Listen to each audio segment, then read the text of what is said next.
नमस्कार good morning everyone मु आर्या आज गुरुत्वपूर्ण खबर गुड़िक आपण मानक जनइबी न्यूज गुड़िक भल लगे निश्चित भाव गोटे लाइक करी चैनल को सब्सक्राइब करदे। तो चलतु आज गुरुत्वपूर्ण खबर गुड़िक उपर नजर पकाइबा। तेज प्रति मासरे छुआ को मिल 12,000 टंका जल्दी करनियंतु आवेदन। तेज सरकार पिला मानक पई श्रमिक विद्या योजना आरंभ करिसंती। एही योजना अधीन रे पुओ पिला माने 1,000 टंका एवं झियो माने 1200 टंका पाई पारिबे। एही योजनार उद्देश्य होउछि गरीब एवं अनाथ पिला मानकु शिक्षा सहित जोड़िबा। राज्यर अधिकांश पिलांको पितामाता दिव्यांग जोंथिपाई सेमानंकर अध्ययन छाड़ी श्रमिक भाव में काम करने पड़ुछि। एही योजना माध्यम से पुनर्बार अध्ययन करने समर्थ हेबे। योगी सरकार अष्टम नवम एवं दशम श्रेणी में पढ़ुवा छात्र छात्री मानू 6,000 टंका अलग राशि प्रदान करती। सूचना अनुसार 20टी जिलार 2,000 पिला ही योजनार सुजोग उठाउछंती। आपण किपरि एवं केउठार यार लाभटी उठाई पारिबे जानि रखंतु। एथिपाई सर्वप्रथमे सरकारी वेबसाइट www.bsvy.in को जांतु। एपर आपनकु एठारे पंजीकरण करिवो एवं विकल्प उपरे क्लिक करंतु। आ उपरे क्लिक करिबा परे समस्त अनुरोध करा जायतिबा तथ्य गुड़िक पूरण करंतु।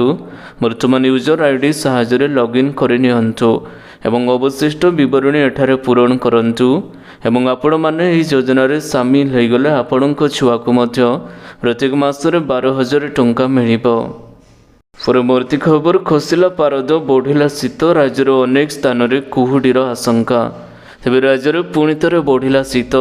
शिमिलीपाड़ तापमात्रा 0 डिग्री को खसी नहीं स्थानीय सूत्रु सूचनाटी मिली। शिमिलीपाड़ अभयारण्य अंचल में तुषारपात लगी रही नहीं खबरटी आसी। शनिवार दिन किरई में सबुठारु कम तापमात्रा रेकर्ड करा जायछि। रविवार दिन तापमात्रा 9.5 डिग्री थिबा बेले शनिवार दिन 8 डिग्री को खसी आसीथिला। कोरापुट पारद 9 डिग्री रही। एठारे स्वाभाविक ठारू प्राय 5 डिग्री कम तापमात्रा रेकर्ड करा जाई अछि। केन्दुझर राउरकेला और सुंदरगढ़ में तापमात्रा 10 डिग्री रही। सबु स्थान में रातिर तापमात्रा प्राय 2 ରୁ 3 डिग्री तलक खसी आसी अछि। सोआ जलवायु एवं परिवेश केन्द्र डॉक्टर सरोज साहू विभिन्न आकलन करी कहिसंती आसंता सप्ताह जाए शीत अधिक प्रभाव रहिबो। परवर्ती खबर श्रीमंदिर परिक्रमा प्रकल्प लोकार्पण दिन को सरकारी छुट्टी घोषणा कले मुख्यमंत्री। तेबे आसंता जनवरी 17 तारिख दिन पुरी ठारे श्रीमंदिर परिक्रमा प्रकल्पर लोकार्पण उत्सव भक्ति एवं उत्साह सहित अनुष्ठित होबाकू जाउछि। ए प्रकल्प हेबो ओडिया अस्मितार अनन्य निर्देशन जगतर नाथ एवं आराध्य देवता तथा सर्वधर्म समन्वयर प्रतीक महाप्रभु श्री जगन्नाथ भक्त माने जेपरि आनंदर सहित कार्यक्रम योगदान करी महाप्रभु उद्देश्य भक्ति निवेदन करिपारिबो ताकु दृष्टि रखी मुख्यमंत्री श्री नवीन पट्टनायक आसंता जनवरी 17 तारिख दिनटू सरकारी छुट्टी भाव में घोषणा करिसंती। परवर्ती खबर बौड़ा कुंभीर भूस्वर्ग भितर कनिकार बढ़िला कुंभीर संख्या। गत वर्ष तुलन में 18 कुंभीर वृद्धि। तेज बौड़ा कुंभीर भूस्वर्ग भितर कनिका जातीय उद्यान में चलित वर्ष कुंभीर संख्या वृद्धि पाई। गत वर्ष भितर कनिका मझरे एवं बाहर थिबा नदी नाल गुड़िकर 1793टी बौड़ा कुंभीर थिबा बेले गत वर्ष यह संख्या 1811 को वृद्धि पाई। अर्थात गत वर्ष ठारू चलित वर्ष 18टी कुंभीर अधिक थिबा चलित वर्षर कुंभीर गणना रिपोर्टरू जना पड़ी। चलित वर्ष भितरकनिका रेंज रे 2टी एवं एफआरएच केजी ठारू उमला मथ ठारे गोटाए एवं गुप्ती हंसिड़ा मध्य ठारू 20 फुट्र गोटे लंबर बौड़ा कुंभीर को वन विभाग गणना टीम ठाब करिछि। चलित मास 10 तारिख रु 12 तारिख जाए 3 दिन धरी ए कुंभीर गणनाटी करा जायथिला। वरिष्ठ जीवविज्ञानी गवेषक कुंभीर विशारद डॉक्टर सुधाकर करंग नेतृत्व 22टी टीम कुंभीर गणना करथिले। परवर्ती खबर जनवरी 19 रे हेबो ओएसएसटी परीक्षा वेबसाइट रे उपलब्ध हैला एडमिट कार्ड। तेबे जनवरी 19 रे हेबो ओडिशा माध्यमिक स्कूल शिक्षक योग्यता परीक्षा। एथिपाई आज वेबसाइट रे उपलब्ध हैला एडमिट कार्ड। वेबसाइट www.bscodisha.ac.in रे लॉगिन करी एडमिट कार्ड टी डाउनलोड करि पारिबे। ओएसएसटी होउछि ओडिशा सेकेंडरी स्कूल शिक्षक योग्यता परीक्षा। राज्य में 47,784 परीक्षार्थी 165ଟି ପରୀକ୍ଷା କେନ୍ଦ୍ରରେ ପରୀକ୍ଷା ଦେବାକୁ ଯାଉଛନ୍ତି। ବିଏସ୍ସି ଦ୍ୱାରା ପରିଚାଳିତ ଏହି ପରୀକ୍ଷାର ପ୍ରଥମ ପେପରଟି ପୂର୍ବାହ୍ନ 9ଟାରେ ଆରମ୍ଭ ହୋଇ ଦିନ 11:30ରେ ଶେଷ ହେବ। ସେହିପରି ଦ୍ୱିତୀୟ ପେପର ଅପରାହ୍ନ 1:30ରୁ ଆରମ୍ଭ ହୋଇ 4ଟାରେ ଶେଷ ହେବାକୁ ଯାଉଛି। ପରବର୍ତ୍ତୀ ଖବର, କୃଷକ ଏବଂ କରଦାତାଙ୍କୁ ମିଳିବ ଆଶ୍ୱସ୍ତି, ଜନତାଙ୍କ ପାଇଁ କ'ଣ ରହିବ ଉପହାର ଜାଣି ରଖନ୍ତୁ। ତେବେ ବର୍ତ୍ତମାନ ସାଧାରଣ ବଜେଟ୍ ପାଇଁ ମାତ୍ର 15 ଦିନ ବାକି ରହିଛି। ଏହା ପୂର୍ବରୁ ବଜେଟ୍ରେ ମିଳୁଥିବା ଆଶ୍ୱସ୍ତି ଏବଂ ଉପହାର ବିଷୟରେ କଳ୍ପନା ଜଳ୍ପନା ଆରମ୍ଭ ହୋଇଯାଇଅଛି। ବିଶେଷଜ୍ଞମାନେ କହିଛନ୍ତି ଅର୍ଥମନ୍ତ୍ରୀ ନିର୍ମଳା ସୀତାରମଣ ଫେବୃଆରୀ 2ର ପରବର୍ତ୍ତୀ ବଜେଟ୍ ଉପଭୋକ୍ତା ତଥା ଗ୍ରାମୀଣ ଅର୍ଥନୀତିକୁ ବୃଦ୍ଧି କରିବା ବ୍ୟତୀତ ମୁଦ୍ରାସ୍ଫୀତି ହ୍ରାସ କରିବା ପାଇଁ ପଦକ୍ଷେପଟି ଜାରି କରାଯାଇଅଛି। ବିଶେଷଜ୍ଞମାନେ କହିଛନ୍ତି ଯେ ଉପଭୋଗଙ୍କୁ ବୃଦ୍ଧି କରିବାର ଗୋଟିଏ ଉପାୟ ହେଉଛି ଲୋକଙ୍କ ହାତରେ ଅଧିକ ଟଙ୍କା ଦେବା ଏବଂ ସେମାନଙ୍କ ରିହାତି ବୃଦ୍ଧି କରି ଲୋକଙ୍କ ଉପରେ ଟିକସ ବୋଝ ହ୍ରାସ କରିବା। ଅନ୍ୟ ଏକ ପ୍ରସ୍ତାବ ଗ୍ରାମୀଣ ନିଯୁକ୍ତି ଗ୍ୟାରେଣ୍ଟି ସ୍କିମ୍ ମନରେଗା ଅଧୀନରେ ପାଣ୍ଠି ବୃଦ୍ଧି ଏବଂ କୃଷକମାନଙ୍କୁ ଅଧିକ ଦେୟ ସହିତ ଜଡ଼ିତ ରଖିବା। ବିଶେଷଜ୍ଞମାନେ କହିଛନ୍ତି ସାଧାରଣ ନିର୍ବାଚନ ପୂର୍ବରୁ ସୀତାରମଣଙ୍କ ଉଦ୍ୟମର ଅଂଶ ଭାବରେ ମହିଳା ଏବଂ ଦଳିତ ସମ୍ପ୍ରଦାୟ ଅତିରିକ୍ତ ପ୍ରୋତ୍ସାହନ ପାଇପାରନ୍ତି। ପରବର୍ତ୍ତୀ ଖବର, ଟି ସେତୁରେ 15ରୁ 17ଟି ଗାଡ଼ି ବନ୍ଦ।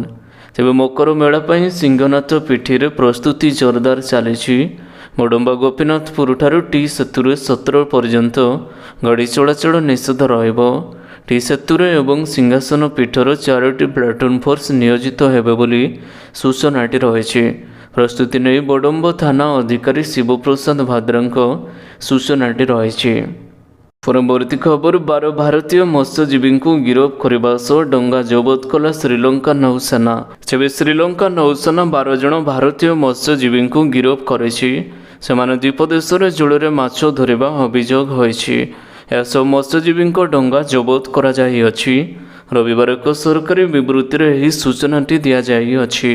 ନୌସେନା ଏକ ବିବୃତ୍ତିରେ କହିଛି ଯେ ଉତ୍ତର ଜାପାନ ଦ୍ୱୀପପୁଞ୍ଜର କରାଇନଗର ଉପକୂଳରେ ଶନିବାର ମତ୍ସ୍ୟଜୀବୀଙ୍କୁ ଗିରଫ କରାଯାଇଛି। ସେମାନଙ୍କ 3ଟି ଡଙ୍ଗା ମଧ୍ୟ ଜବତ କରାଯାଇଛି। ଏହାସହ କାର୍ଯ୍ୟାନୁଷ୍ଠାନ ପାଇଁ ସେମାନଙ୍କୁ କାନ୍ତୁ ସେରାଇ ବନ୍ଦରକୁ ନିଆଯାଇଥିବା କୁହାଯାଇଅଛି। ମତ୍ସ୍ୟଜୀବୀ ପ୍ରସଙ୍ଗରେ ଭାରତ ଏବଂ ଶ୍ରୀଲଙ୍କା ମଧ୍ୟରେ ଦୀର୍ଘ ଦିନ ଧରି ବିବାଦ ଲାଗି ରହିଛି। ପରବର୍ତ୍ତୀ ଖବର, ସ୍ଥିର ରହିଛି ସୁନାର ଦର, କିଣିବାକୁ ଚାହୁଁଛନ୍ତି କି ଜାଣି ରଖନ୍ତୁ। ତେବେ ବିବାହ ସିଜନ୍ ଆରମ୍ଭରୁ ଲଗାତାର ଭାବରେ ବଢ଼ୁଛି ଦାମ। ଅନ୍ତର୍ଜାତୀୟ ବଜାରରେ ସୁନା ଦର ବଢ଼ୁଥିବାରୁ ଘରୋଇ ବଜାରରେ ଦର ବଢ଼ୁଅଛି। ଏଭଳି ପରିସ୍ଥିତିରେ ଯଦି ଆପଣ ସୁନା ଏବଂ ରୂପା କିଣିବାକୁ ଚାହୁଁଛନ୍ତି କିମ୍ବା ଆପଣ ସୁନାରେ ବିନିଯୋଗ କରିବାକୁ ଚାହୁଁଛନ୍ତି ତେବେ ଏହା ଆପଣମାନଙ୍କ ପାଇଁ ଏକ ଗୁରୁତ୍ୱପୂର୍ଣ୍ଣ ଖବର ଅଟେ। ଆଜି ଭାରତୀୟ ବଜାରରେ 22 କ୍ୟାରେଟ୍ ସୁନାର ଦର 10 ଗ୍ରାମ ପ୍ରତି 57,260 ଟଙ୍କା ରହିଥିବା ବେଳେ 24 କ୍ୟାରେଟ୍ ସୁନାର ମୂଲ୍ୟ ମଧ୍ୟ 10 ଗ୍ରାମ ପ୍ରତି 62,520 ଟଙ୍କା ରହିଛି। ଓଡ଼ିଶା ରାଜଧାନୀ ଭୁବନେଶ୍ୱରରେ ଏବେ 22 କ୍ୟାରେଟ୍ ଏବଂ 24 କ୍ୟାରେଟ୍ ସୁନାର ମୂଲ୍ୟ 10 ଗ୍ରାମ ପ୍ରତି 58,500 ଟଙ୍କା ଏବଂ 63,820 ଟଙ୍କା ରହିଛି। ପରବର୍ତ୍ତୀ ଖବର, ସୋମବାର ଦିନ ପିଏମ୍ ଜନମନ ସହିତ ଜଡ଼ିତ ଗ୍ରାମୀଣ ଆବାସ ଯୋଜନାର ହିତାଧିକାରୀମାନଙ୍କୁ ପ୍ରଥମ କିସ୍ତି ଜାରି କରିବେ ପିଏମ୍ ମୋଦି। ତେବେ ପ୍ରଧାନମନ୍ତ୍ରୀ ନରେନ୍ଦ୍ର ମୋଦି ସୋମବାର ଦ୍ୱିପ୍ରହର 12ଟା ବେଳେ ଭିସି ଜରିଆରେ ପ୍ରଧାନମନ୍ତ୍ରୀ ଜନଜାତୀୟ ଆଦିବାସୀ ନ୍ୟାୟ ଏବଂ ମହା ଅଭିଯାନ ଆଧାରରେ ପ୍ରଧାନମନ୍ତ୍ରୀ ଆବାସ ଯୋଜନା ଗ୍ରାମୀଣର 1 ଲକ୍ଷ ହିତାଧିକାରୀଙ୍କୁ ପ୍ରଥମ କିସ୍ତି ଜାରି କରିବେ। ଏହି ଅବସରରେ ପିଏମ୍ ମୋଦି ହିତାଧିକାରୀଙ୍କ ସହିତ ଆଲୋଚନା ମଧ୍ୟ କରିବେ। ପ୍ରଧାନମନ୍ତ୍ରୀଙ୍କ କାର୍ଯ୍ୟାଳୟ ଅନୁସାରେ ଅନ୍ତିମ ପାହାଚରେ ଥିବା ବ୍ୟକ୍ତିଙ୍କୁ ସଶକ୍ତ କରିବା ପାଇଁ ପ୍ରଧାନମନ୍ତ୍ରୀଙ୍କ ପ୍ରୟାସ ଅନୁରୂପେ ଗତ ବର୍ଷ ଜନଜାତି ଗୌରବ ଦିବସ ନଭେମ୍ବର 15ରେ ବିଶେଷ କରି ଦୁର୍ବଳ ଜନଜାତି ଗୋଷ୍ଠୀଙ୍କର ସାମାଜିକ ଆର୍ଥିକ ବିକାଶ ପାଇଁ ପିଏମ୍ ଜନମନର ଆରମ୍ଭ କରାଯାଇଛି। ପ୍ରାୟ 24,000 କୋଟି ଟଙ୍କାର ବଜେଟ୍ ପିଏମ୍ ଜନମନ 9ଟି ମନ୍ତ୍ରଣାଳୟ ମାଧ୍ୟମରେ 11ଟି ଗୁରୁତ୍ୱପୂର୍ଣ୍ଣ ପ୍ରୟାସ ଉପରେ କେନ୍ଦ୍ରିତ କରିଅଛି। ପରବର୍ତ୍ତୀ ଖବର, 5ଟି ସ୍କୁଲ ରୂପାନ୍ତରଣର ଚତୁର୍ଥ ପର୍ଯ୍ୟାୟର ଦ୍ୱିତୀୟ ଦିନରେ 6ଟି ଜିଲ୍ଲାରେ 327ଟି ସ୍କୁଲ ଲୋକର୍ପିତ। ତେବେ ଚତୁର୍ଥ ପର୍ଯ୍ୟାୟରେ 1794ଟି ରୂପାନ୍ତରିତ ସ୍କୁଲ ଲୋକର୍ପିତ ପୂର୍ବରୁ 3ଟି ପର୍ଯ୍ୟାୟରେ 6,883ଟି ସ୍କୁଲ ଲୋକର୍ପଣ ହୋଇଛି। ଶିକ୍ଷା ହିଁ ଆମ ସମାଜର ସାମୂହିକ ଚିନ୍ତାଧାରାକୁ ଉଚ୍ଚ ସ୍ତରକୁ ନେଇଥାଏ ବୋଲି ମୁଖ୍ୟମନ୍ତ୍ରୀ ନବୀନ ପଟ୍ଟନାୟକ କହିଛନ୍ତି। 5T ସ୍କୁଲ ରୂପାନ୍ତରଣ ସରକାରୀ ସ୍କୁଲ ପ୍ରତି ଅଭିଭାବକ ଏବଂ ଛାତ୍ରଛାତ୍ରୀଙ୍କ ଅବସ୍ଥା ଫେରାଇ ଆଣିଛି ବୋଲି ମନ୍ତ୍ରୀ ଏବଂ ବିଧାୟକ ଗଣମାନେ କହିଛନ୍ତି। 5T ସ୍କୁଲ ରୂପାନ୍ତରଣ ଅଭିଯାନର ଚତୁର୍ଥ ପର୍ଯ୍ୟାୟ ଦ୍ୱିତୀୟ ଦିନରେ ମୁଖ୍ୟମନ୍ତ୍ରୀ ନବୀନ ପଟ୍ଟନାୟକ ଆଜି ମାଲକାନଗିରି, ବାଲେଶ୍ୱର, ଗଜପତି, ଢେଙ୍କାନାଳ, କେନ୍ଦୁଝର ଏବଂ କଟକ ଆଦି 6ଟି ଜିଲ୍ଲାର 327ଟି ରୂପାନ୍ତରିତ ସ୍କୁଲକୁ ଲୋକାର୍ପିତ କରିଛନ୍ତି। ପରବର୍ତ୍ତୀ ଖବର, ବ୍ରହ୍ମପୁର ବନଖଣ୍ଡରେ ସରିଲା ପକ୍ଷୀ ଗଣନା। ଚଳିତ 149 ପ୍ରଜାତିର 27,000 ପକ୍ଷୀଙ୍କ ଆଗମନ। ତେବେ ଚଳିତ ବର୍ଷ ବ୍ରହ୍ମପୁର ବନଖଣ୍ଡର ଅନୁଷ୍ଠିତ ହୋଇଥିବା ପକ୍ଷୀ ଗଣନା ଗୁରୁବାର ସମାପ୍ତ ହୋଇଛି। ଏହି ବନଖଣ୍ଡରେ ମୋଟ 4 ଗୋଟି ବନାଞ୍ଚଳ ରହିଥିବା ବେଳେ 49 ଗୋଟି ଟିମ୍ ଚଳିତ ବର୍ଷ ପକ୍ଷୀ ଗଣନା ପାଇଁ ନିୟୋଜିତ ହୋଇଥିଲେ। ଏହି ଟିମ୍ ଗୁଡ଼ିକ ବନଖଣ୍ଡରେ ପକ୍ଷୀଙ୍କ ସମାଗମ ହେଉଥିବା ବିଭିନ୍ନ ସ୍ଥାନରେ ସେମାନଙ୍କର ନିୟୋଜିତ ରହିଛି। ଚଳିତ ବର୍ଷ ମୁଖ୍ୟତଃ ବନଖଣ୍ଡ ଅଧୀନରେ ଖପରାଇ ଖାଇ, ଲାଞ୍ଚି ଗେଣ୍ଡି, ହଂସରାଣୀ, ପାଣିଚେରା ଗେଣ୍ଡି, ପାଣିଚିରା, କୁବୁକା, ରଙ୍ଗଗେଣ୍ଡି, ଧୁସୁରା ଗେଣ୍ଡି, ଗୋଠ ବଗୁଲି, ଗେଣ୍ଡାଳିଆ ପ୍ରଜାତିର ବହୁ ପକ୍ଷୀ ବହୁ ମାତ୍ରାରେ ଦେଖିବାକୁ ମିଳିଛି। ପୂର୍ବ ବର୍ଷ ଭଳି ଚଳିତ ଥର ମଧ୍ୟ ବନଖଣ୍ଡ ଏବଂ ବାହୁଦା ନଦୀ ଓ ସମୁଦ୍ରର ମିଳନ ସ୍ଥଳରେ ସର୍ବାଧିକ ପକ୍ଷୀଙ୍କ ସମାଗମ ହୋଇସାରିଥିଲା। ଚଳିତ ଥର ବନଖଣ୍ଡ ଅଧୀନରେ ହୋଇଥିବା ଗଣନାରେ ମୋଟ 149 ପ୍ରଜାତିର 26,985 ଗୋଟି ପକ୍ଷୀ ନଜର ଆସିଥିଲେ। ପରବର୍ତ୍ତୀ ଖବର, ଦିଲ୍ଲୀରେ କୁହୁଡ଼ି ଯୋଗୁଁ ଏକାଧିକ ଟ୍ରେନ୍ ଏବଂ ବିମାନ ଚଳାଚଳ ବାଧାପ୍ରାପ୍ତ। ତେବେ ଘନ କୁହୁଡ଼ିର ଚାଦର ତଳେ ଜାତୀୟ ରାଜଧାନୀ ଦିଲ୍ଲୀ ଗତ କିଛି ଦିନ ଧରି ଦିଲ୍ଲୀରେ ଘନ କୁହୁଡ଼ି ପ୍ରଭାବ ଦେଖିବାକୁ ମିଳୁଛି, ଯେଉଁଥିପାଇଁ ଟ୍ରେନ୍ ଏବଂ ବିମାନ ଚଳାଚଳ ବାଧାପ୍ରାପ୍ତ ହେଉଛି। ସାଧାରଣ ଲୋକମାନେ ମଧ୍ୟ ନାହିଁ ନଥିବାର ଅସୁବିଧାର ସମ୍ମୁଖୀନ ହେଉଛନ୍ତି। ଦିଲ୍ଲୀର ଇନ୍ଦିରା ଗାନ୍ଧୀ ଜାତୀୟ ବିମାନ ବନ୍ଦରରେ ଅନେକ ବିମାନ ଉଡ଼ାଣ ବାଧାପ୍ରାପ୍ତ ହୋଇଛି। ଆଜି ପାଖାପାଖି 200ରୁ ଅଧିକ ବିମାନ ଚଳାଚଳ ପ୍ରଭାବିତ ହୋଇଛି।